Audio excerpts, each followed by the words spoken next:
नमस्कार, मैं हूं आपके साथ जया मिश्रा। यूपी में सियासी घमासान जारी है। पहले चरण के लिए प्रचार खत्म हो चुका है, लेकिन अब दूसरे चरण की रणभूमि की जंग तेज हो चुकी है। बिल्कुल जया, नमस्कार, मैं हूं गुंजन। दूसरे चरण के 9 जिलों में अब दिग्गजों ने अपनी पूरी ताकत झोंक दी है। 55 सीटों पर कब्जा जमाने के लिए जो लड़ाई है वो बेहद दिलचस्प हो गई है। बिल्कुल गुंजन, और एबीपी गंगा आपको यूपी चुनाव से जुड़ी हर खबर से अपडेट करेगा। सूबे की सियासत से जुड़ी हर तस्वीर और उनके मायने भी समझाएगा। तो चलिए करते हैं बुलेटिन की शुरुआत खास पेशकश विजय तिलक के साथ।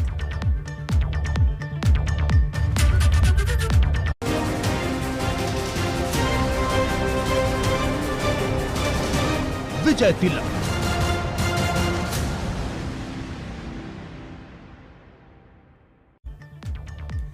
तो यूपी में नई सरकार का काउंटडाउन शुरू हो चुका है। पहले चरण का सियासी शोर तो थम गया, लेकिन अब दूसरे चरण की जंग शुरू हो चुकी है। अब सियासी सूरमाओं के बीच दूसरे चरण को लेकर फाइट तेज हो गई है, जिसकी सबसे बड़ी तस्वीर आज रामपुर में देखने को मिलेगी। दरअसल आज रामपुर में सूबे के सबसे बड़े योद्धा प्रचार करने वाले हैं। आज रामपुर में सीएम योगी और अखिलेश अपने पक्ष में माहौल बनाते हुए दिखाई देंगे। एक तरफ मुख्यमंत्री योगी आदित्यनाथ रामपुर की बिलासपुर और मिलक विधानसभा में हुंकार भरेंगे, तो दूसरी तरफ अखिलेश यादव दिन भर विजय रथ यात्रा के साथ अपने पक्ष में माहौल बनाएंगे।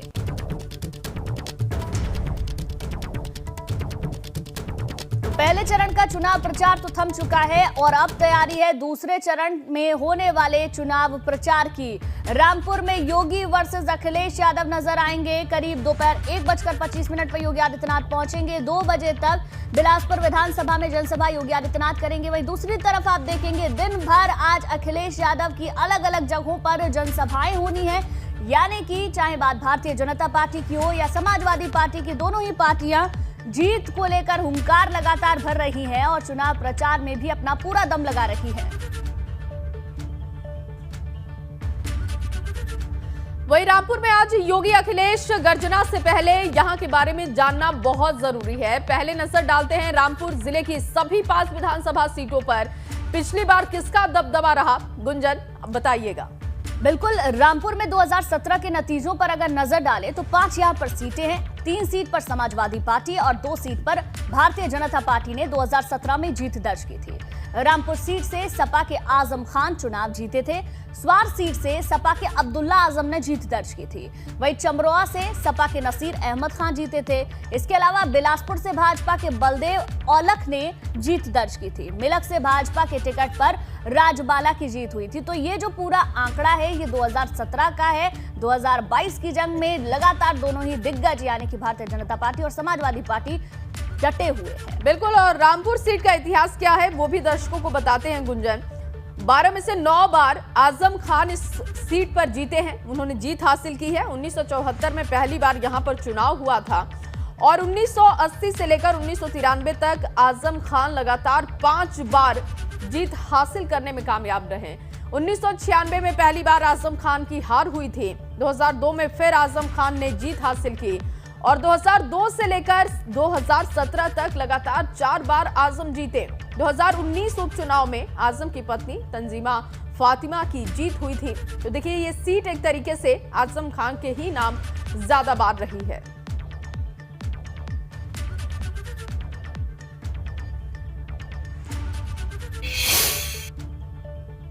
तो पहले चरण का चुनाव प्रचार कल थम चुका है और दूसरे चरण के चुनाव प्रचार को लेकर सभी दिग्गज मैदान में है। अब आपको ये भी बता दें कि कल पहले चरण का मतदान होना है, जिसको देखते हुए आज 11 जिलों में पोलिंग पार्टी रवाना की जाएंगी। साथ ही सभी बूथों पर सुरक्षा के पुख्ता इंतजाम भी किए जाएंगे। दरअसल कल यानी कि 10 फरवरी को 11 जिलों की 58 विधानसभा सीटों पर वोटिंग है। सुबह 7 बजे से लेकर शाम 6 बजे तक मतदान होगा। लगभग 22,88,000 मतदाता कल अपने मताधिकार का इस्तेमाल करने वाले हैं, जिनमें से 18 से 19 साल के उम्र वाले वोटर्स की संख्या 3 लाख से ज्यादा है। अच्छी खासी संख्या इस बार फर्स्ट वोटर्स की भी है।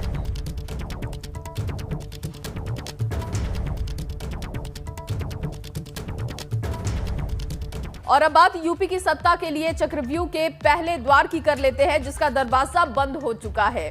मतलब राजनीतिक दलों को जितना जोर लगाना था वो लगा चुके हैं और अब गेंद जनता के पाले में है।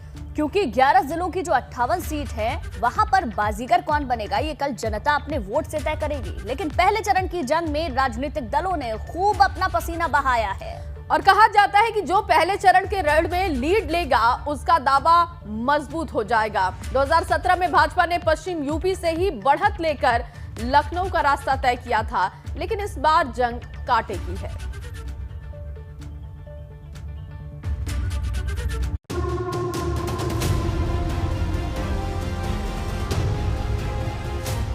थम गया पहले चरण का प्रचार, 10 फरवरी को जंग होगी आर पार।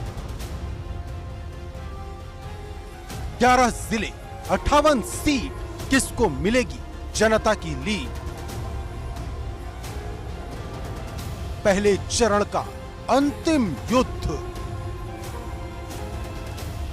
देश के सबसे बड़े सूबे की सबसे बड़ी जंग में पहले चरण का प्रचार थम गया है। जिसे जितना जोर लगाना था लगा लिया। अब 10 फरवरी को 11 जिलों की 58 सीटों पर वोटिंग होगी।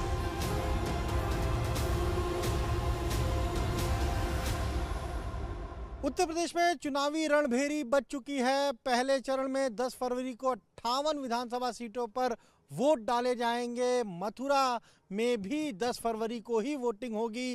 5 विधानसभा सीटें हैं मथुरा में और आज प्रचार का अंतिम दिन था। सभी सियासी दलों ने प्रचार के अंतिम दिन अपनी पूरी ताकत चुनाव प्रचार में झोंक दी। 10 फरवरी को जिन 11 जिलों में वोट डाले जाएंगे उनमें गौतम बुद्ध नगर, गाजियाबाद, शामली, हापुड़, आगरा, मथुरा, अलीगढ़, बुलंदशहर, मुजफ्फरनगर, मेरठ और बागपत हैं। यहाँ कई दिग्गज मैदान में हैं जिनकी किस्मत का फैसला गुरुवार को जनता अपने वोट से करेगी। इन दिग्गजों में कई मंत्री भी हैं, जिसमें गन्ना मंत्री सुरेश राणा शामली की थाना भवन सीट से मैदान में हैं। ऊर्जा मंत्री श्रीकांत शर्मा मथुरा विधानसभा सीट से चुनाव लड़ रहे हैं, जबकि गाजियाबाद सदर सीट से मंत्री अतुल गर्ग ताल ठोक रहे हैं। वहीं इनके अलावा आगरा कैंट सीट से मंत्री जीएस धर्मेश, आगरा की ग्रामीण सीट से बेबी रानी मौर्य और मंत्री लक्ष्मी नारायण चौधरी मथुरा की छाता सीट से मैदान में हैं। इन दिग्गजों के साथ ही एक ऐसी हॉट और वीआईपी सीट भी है जहां सबकी निगाहें टिकी हैं। शामली की कैराना सीट से सपा के नाहिद हसन और भाजपा की मृगांका सिंह के बीच कांटे की टक्कर है। ठीक इसी तरह मथुरा की माठ सीट पर बसपा के 8 बार के विधायक श्याम सुंदर शर्मा की टक्कर सपा गठबंधन के संजय लाठर के साथ है। कुल 623 उम्मीदवार मैदान में हैं, लेकिन मुद्दे की बात यह है कि इन 58 सीटों का बाजीगर कौन बनेगा, क्योंकि पश्चिमी यूपी पर पूरे देश की नजर टिकी है। 2017 के चुनाव में इसी पश्चिमी यूपी से भाजपा ने लखनऊ का रास्ता तय किया था, लेकिन इस बार भाजपा की टक्कर सपा और रालोद के गठबंधन से है। यही वजह है कि पहले चरण की लड़ाई न सिर्फ दिलचस्प हो गई है, बल्कि यहाँ ऊंट किसी भी करवट बैठ सकता है, क्योंकि नेताओं को जितना जोर लगाना था लगा लिया। अब गेंद जनता के पाले में है और वो अपने वोट से दिग्गजों की किस्मत का फैसला करेगी। Bureau report, ABP Ganga. Bhajpa और सपा के बाद अब कांग्रेस यूपी चुनाव के लिए अपना घोषणा पत्र जारी करने वाली है। यूपी में मतदान शुरू होने से ठीक एक दिन पहले आज लखनऊ में कांग्रेस महासचिव प्रियंका पार्टी का घोषणा पत्र जारी करेंगी। और कांग्रेस ने अपने घोषणा पत्र को उन्नति विधान नाम दिया है। दोपहर 12:30 बजे लखनऊ में पार्टी कार्यालय पर प्रियंका ओवरऑल मैनिफेस्टो जारी करेंगी, क्योंकि महिलाओं और युवाओं के लिए पहले ही वो प्रतिज्ञाएं ले चुकी हैं। लेकिन आज कांग्रेस का मैनिफेस्टो सामने होगा। कल भारतीय जनता पार्टी ने अपना मैनिफेस्टो जारी किया था और आज कांग्रेस की तरफ से प्रियंका गांधी मैनिफेस्टो जारी करेंगी। कांग्रेस अपने मैनिफेस्टो में और क्या वादे करेगी ये तो आज पता चल जाएगा, लेकिन यूपी फतह के लिए भाजपा ने अपने संकल्प पत्र में 130 लंबे चौड़े वादे किए हैं। भाजपा के संकल्प पत्र में किसानों और महिलाओं के बेहतर भविष्य की तस्वीर है। भाजपा का दावा है कि उन्होंने 2017 में जितने वादे किए थे उनमें से 92% वादे पूरे कर दिए, सिर्फ 8% ही बाकी रह गए हैं। और इतना ही नहीं, भाजपा ने फिर से सत्ता में आने पर यूपी को देश के नंबर 1 अर्थव्यवस्था बनाने का वादा कर दिया। लेकिन एक सच ये भी है कि भाजपा के संकल्प पत्र में जनता के लिए फ्री वादों की फेयर लिस्ट है।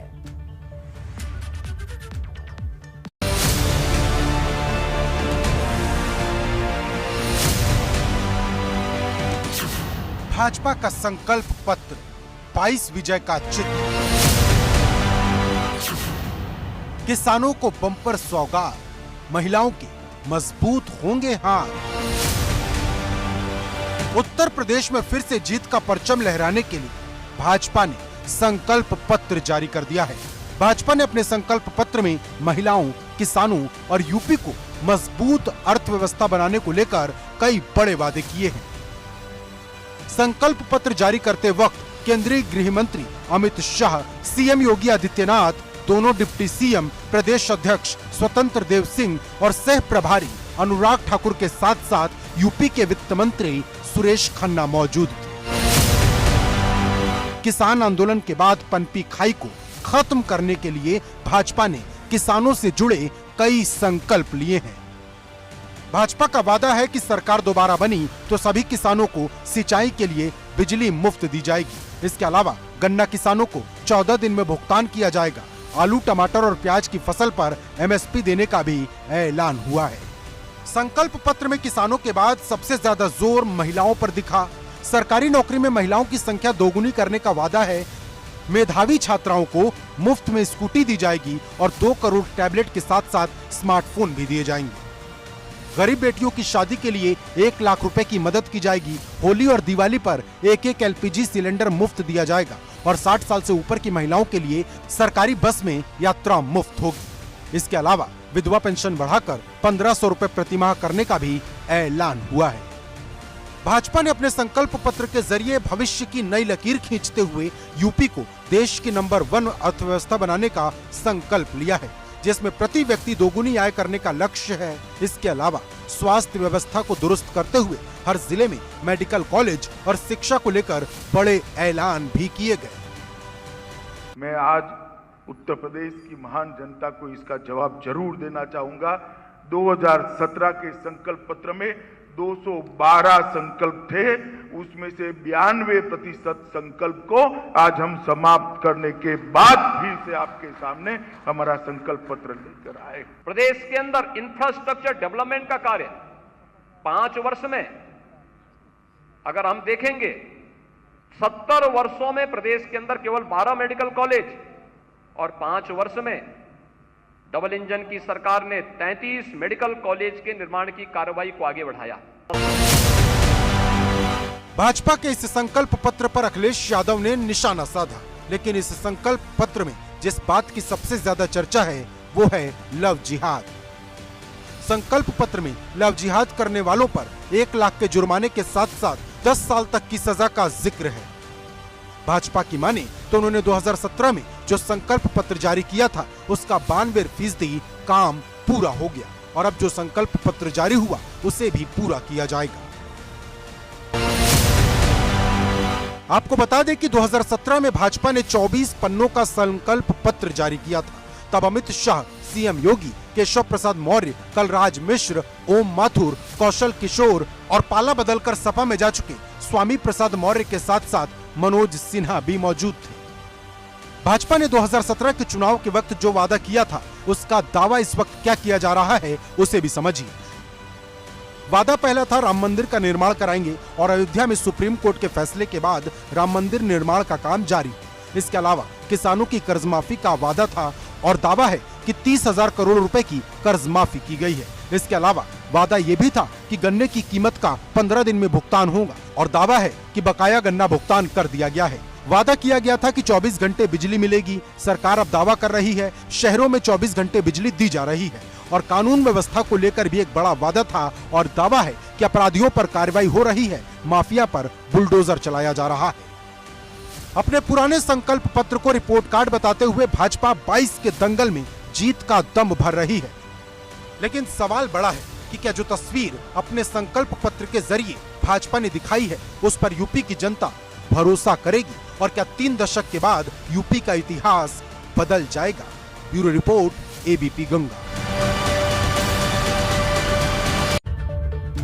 तो जहां भारतीय जनता पार्टी ने 130 वादे किए हैं, वहीं अखिलेश ने 22 में जीत का परचम लहराने के लिए 22 वचन लिए हैं।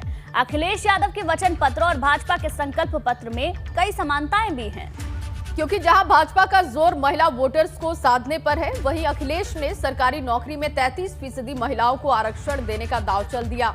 इसके साथ ही फ्री बिजली और सिंचाई जैसे वादे भी हैं। लेकिन सवाल बड़ा ये है कि क्या अखिलेश के ये वचन उन्हें यूपी में जीत दिला पाएंगे? देखिए इस रिपोर्ट में।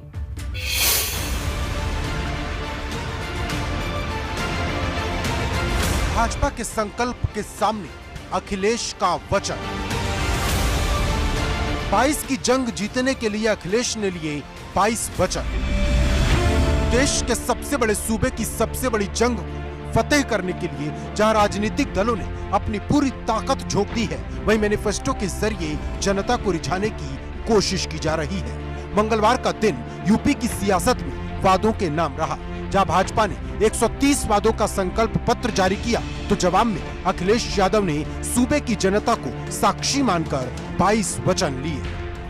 अखिलेश यादव ने जो वचन लिए हैं, उनमें सरकारी नौकरी में महिलाओं को 33% आरक्षण का वादा है। लड़कियों को केजी से पोस्ट ग्रेजुएशन तक की मुफ्त शिक्षा का वादा है।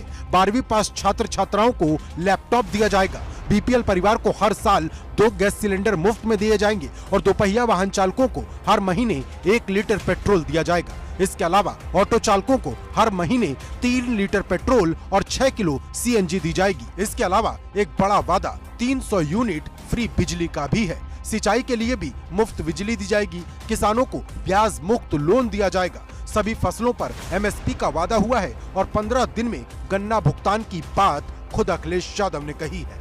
अखिलेश ने कहा कि 2025 तक किसानों को कर्ज मुक्त बनाया जाएगा। सीमांत किसानों को 2 बोरी डीएपी 5 बोरी यूरिया दिया जाएगा। आंदोलन में जिनकी जान गई, उनके परिजनों को 25 लाख रुपए की आर्थिक मदद होगी और समाजवादी कैंटीन खोली जाएगी। और चलिए अब खबरों में आगे बढ़ते हैं। समाजवादी पार्टी ने एक और लिस्ट अपनी जारी कर दी है। सपा ने 8 उम्मीदवारों की सूची जारी की है, जिसमें कई सारे नाम हैं। ज्ञानपुर से विनोद कुमार को टिकट दिया गया है, वहीं बिंद को सपा का टिकट मिला है। चौरी चौरा से ब्रजेश चंद्र लाल को टिकट दिया गया है। हाटा से रणविजय को सपा का टिकट मिला है और औराई से अंजना सरोज को टिकट दिया गया है। भदोही जिले की ज्ञानपुर सीट से विनोद कुमार को सपा ने टिकट दिया है, तो वहीं बलरामपुर के तुलसीपुर से सपा ने मसूद आलम पर भरोसा जाहिर किया है। उधर उत्तरौली की बात की जाए तो वहां से हसीब हसन सपा प्रत्याशी बनाए गए, तो कुशीनगर के हाटा से सपा ने रणविजय को मौका दिया है। इस बार देखिए एक और सूची समाजवादी पार्टी के सामने आ चुकी है, जिसमें कि 8 उम्मीदवारों पर भरोसा जताया है समाजवादी पार्टी ने।